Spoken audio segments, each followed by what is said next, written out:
to Fish of Hex. Today we are on our third video in our series 2 beginner guide to saltwater aquariums, and in this one we're going to talk about tank location.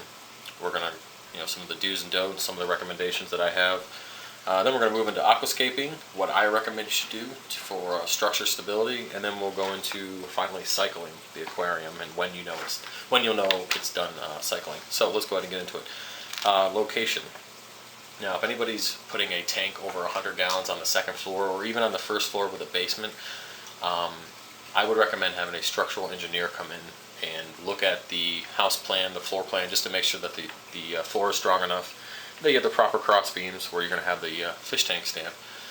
Now, the reason why I say this is, it might be fine for a few months, but over time, say the left side of the tank starts, dipping because the floor isn't, stable right there. Well, that's going to cause pressure points on the tank stand, which will then in turn cause pressure on the aquarium, and then what happens to that? It ends up cracking and then leaking. So, which in turn cause more damage than it would have cost to have somebody come in and look at the floor in the first place. So, if you have something going over 100 gallons, that's going to either be on the second floor or on a first floor that has like a basement.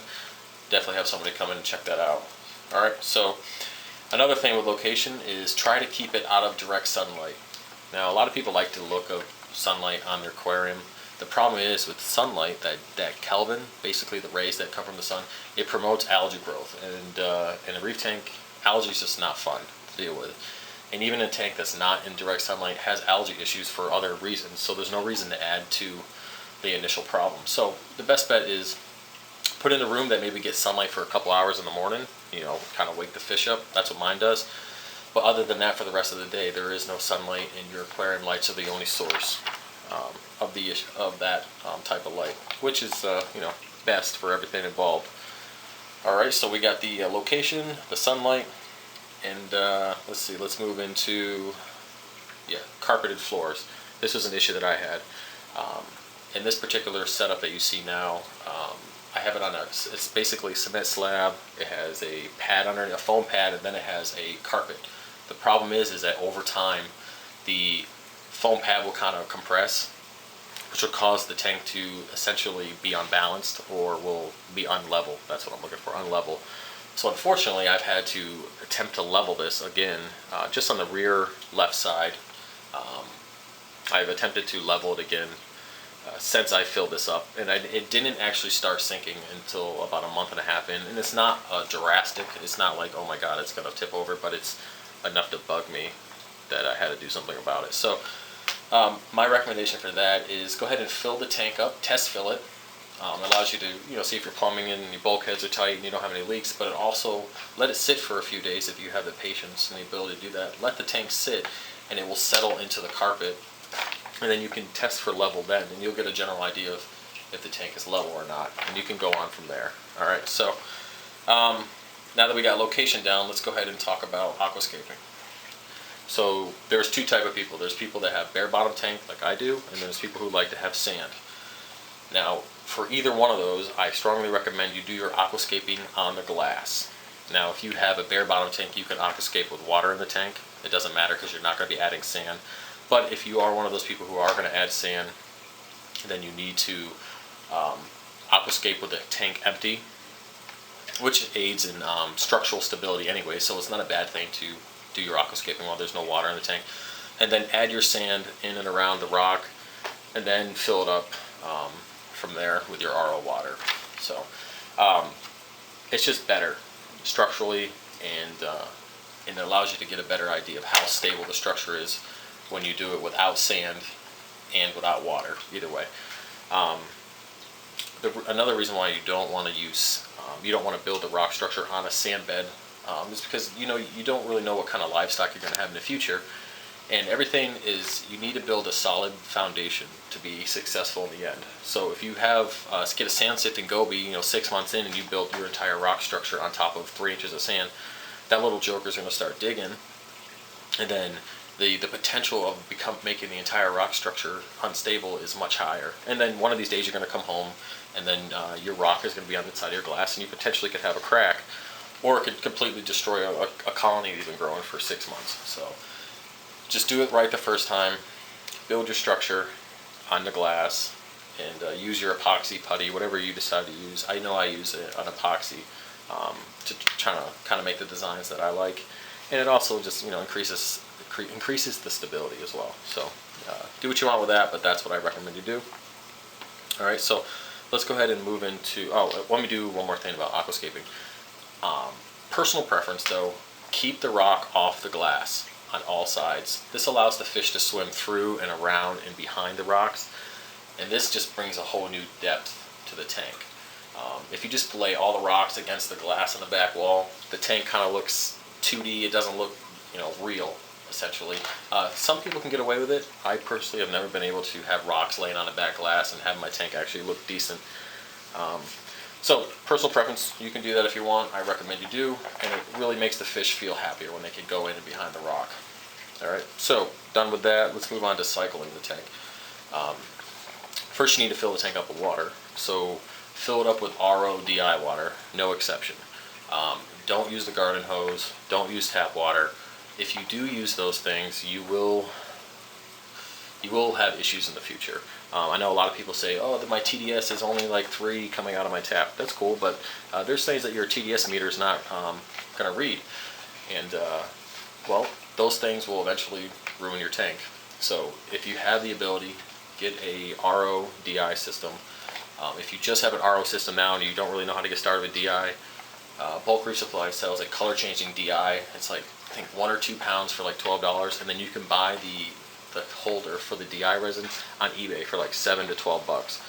There's really no exception not to have DI resin. Oh, my crab just jumped off there. Oh, poor guy. And now the hippo tank's picking on him. Anyways, so RO DI water, no exception. I do know people who have used tap water for a long period of time and then switched over to RO DI water. Now the problem is say you've been using tap water for 6 months.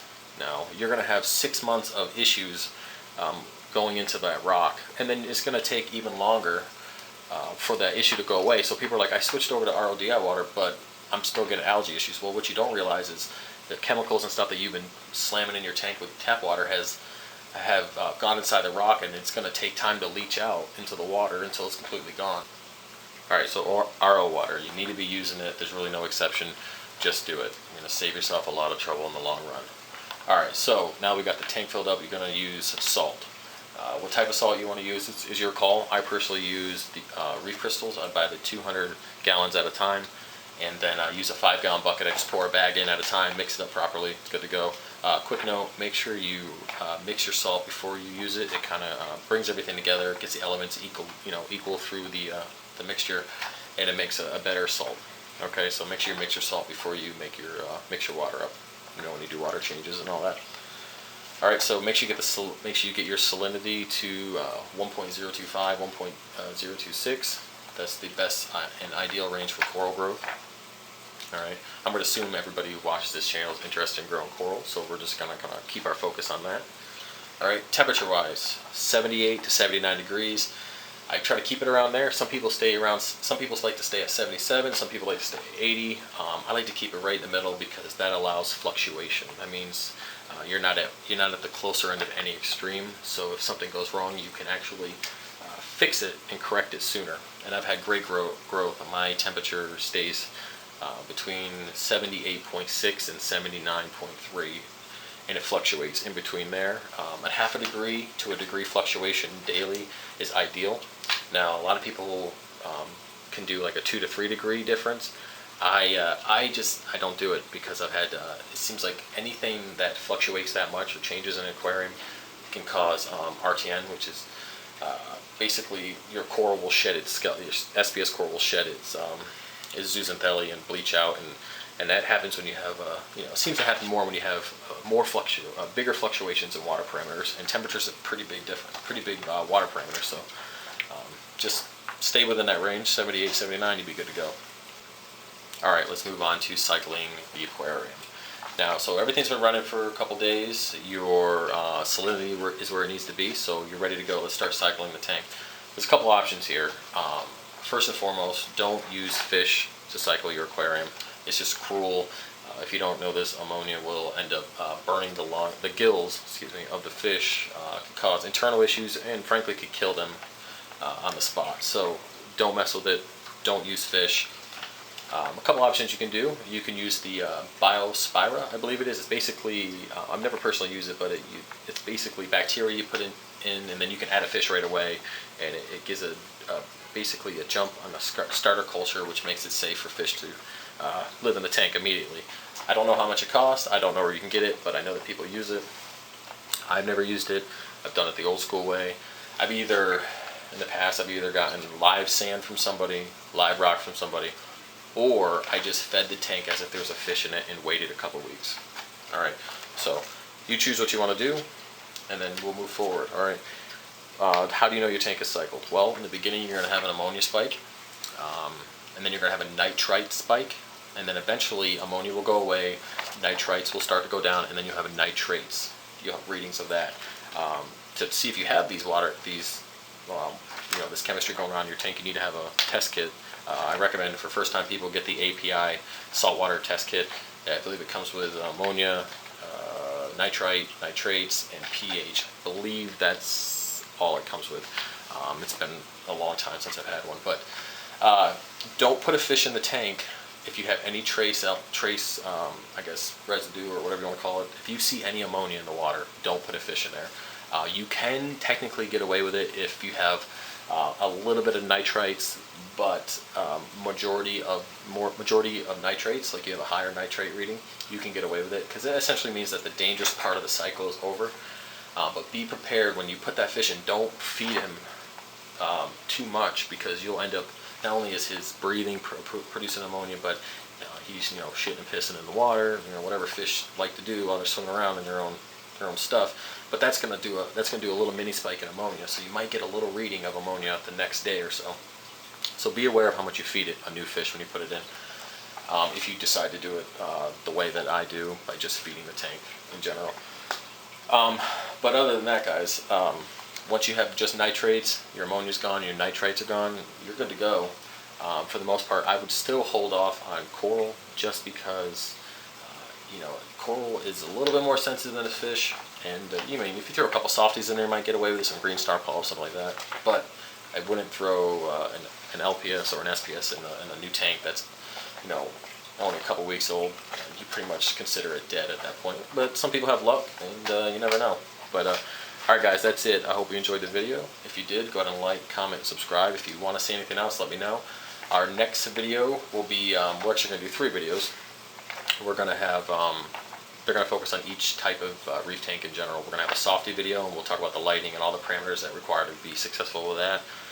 Also the fish and recommended starter corals. And we're going to do that for soft tanks, LPS tanks, and then we're going to do our final one with SPS and mixed reef tank. So stay tuned for that. Those should be coming out probably the day or so, a couple days maybe, something like that. Alright, so until next time guys, later.